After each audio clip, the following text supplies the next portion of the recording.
Причем морковка-то какая чудесная. Это же самая черная орхидея в мире. Я не уверена, что она у меня в этом году зацветет, потому что мало бульб. Это всего 4-я будет расти.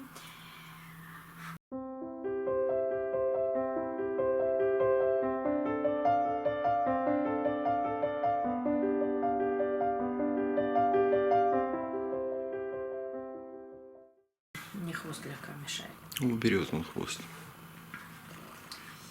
Добрый день, друзья. Вот эти 4 орхидеи я вам показывала в начале января. А приобрела я их в конце декабря прошлого года на выставке КСК Экспресс, когда приезжала Александра Красина.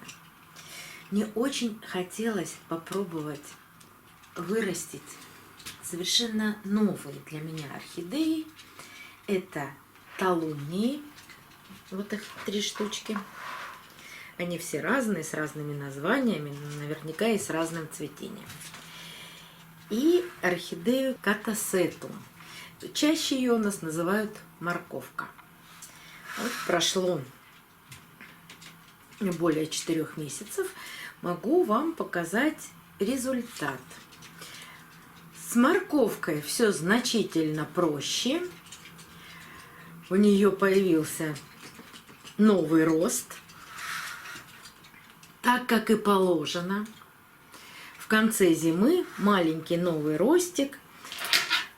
От него растут корни вглубь. Мне очень хочется ее пересадить, но пока я стараюсь ее не трогать.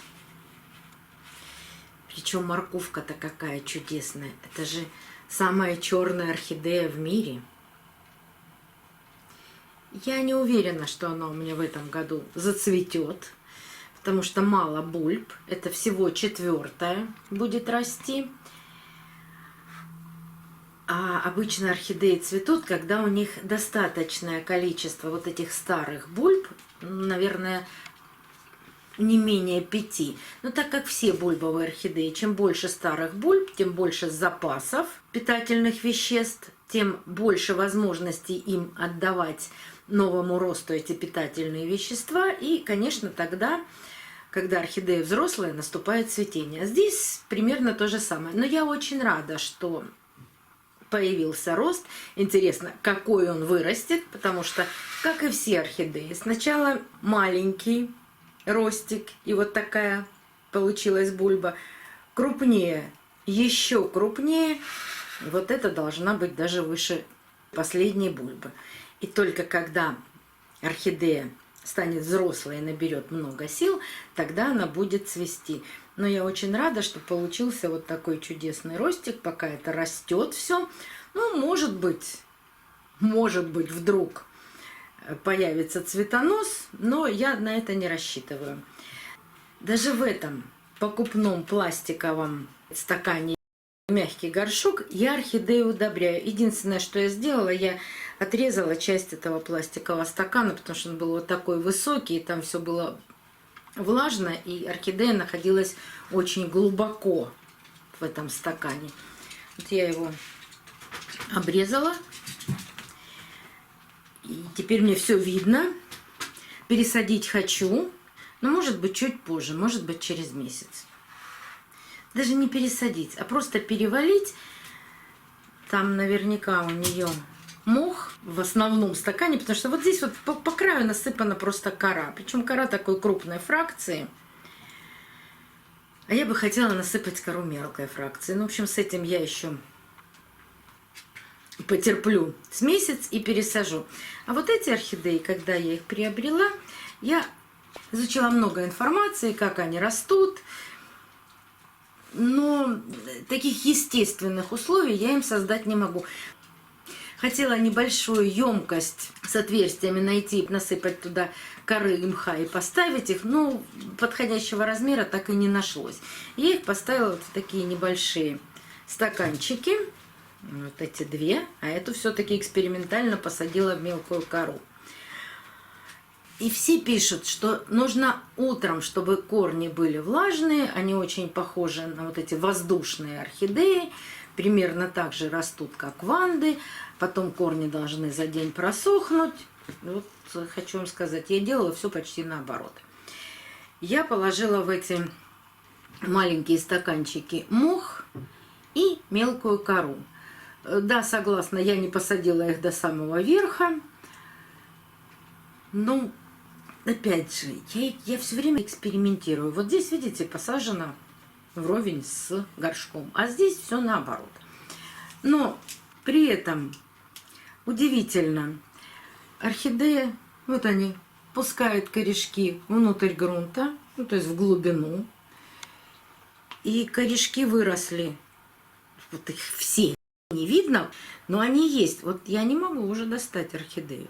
Она там хорошо прикрепилась. И это точно так же. Вот это две одинаковые посадки. Я вам могу приподнять даже. Видите? Хорошо укрепилась вот в этом грунте. Ну вот здесь видно корни. А так, чтобы прям заплела весь горшок, нет, пока нет. Но опять же, это орхидеи, которые сродни бульбовым орхидеям. Да, у них нет бульбочек, они больше похожи на травку, но растут они именно так. Новые корни появляются только от новых ростов. А новые росты есть. У этой орхидеи они выросли большие уже, даже не видно, что это маленькие ростики. Вот этот новый молодой рост. А у этой, смотрите, он растет и сразу такой крупный. Они, ну вот по виду, конечно, они крохотные.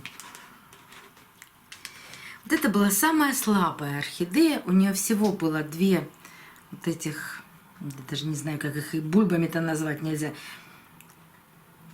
Они даже похожи чем-то с башмачками, как травянистое растение. Всего два отростка вот таких. Ну вот он третий. Вот он появился третий. Она точно так же укореняется в грунте, в коре. Ее тоже уже достать невозможно. Но вот в таком состоянии, то есть в большом горшке, ей немного сухо.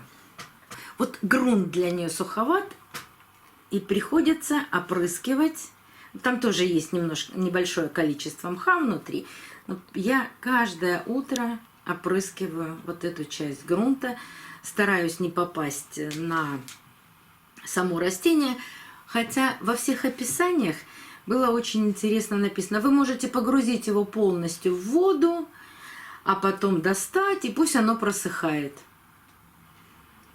Я так стараюсь не делать. Растут. Ну, не до цветения пока. Растут. Все орхидеи, эти три, они разные. Цветы должны быть разные. Цветы крупнее, чем листья. Но до цветения еще тоже далеко. Потому что должны вырасти вот эти кустики. И только тогда появятся цветы. Один из подписчиков мне написал: я такие орхидеи талумнии содержу на блоках и корни обкладываю или приматываю мох к блокам. Да, это идеально, но у меня нет мха. И огромное спасибо одной из моих подписчиц, которая недавно мне предложила собрать мох и прислать. И вот когда это все случится, я приобрету блок, один или два, посмотрю, какой у нас можно будет приобрести блок, и тогда живым мхом обмотаю, посажу, вернее, на блок талумнии, и еще сделаю такой же держатель из этого мха для орхидеи ваниль, и обязательно вам это все покажу. Спасибо огромное моим подписчикам, которые вот так заботятся, чтобы у меня появился мох. Потому что в Ростове, в Ростовской области, мха сфагнума живого собрать точно негде.